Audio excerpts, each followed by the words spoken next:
เกิดชาติใดก็ขอให้เป็นคนบ้านเฮา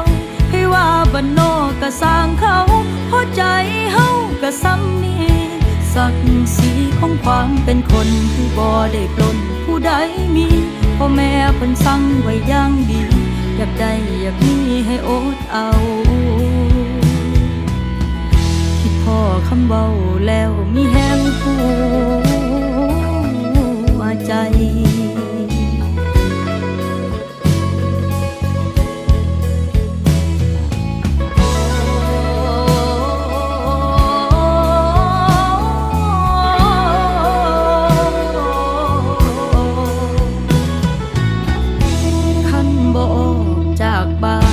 เห็นด้านแดนไกล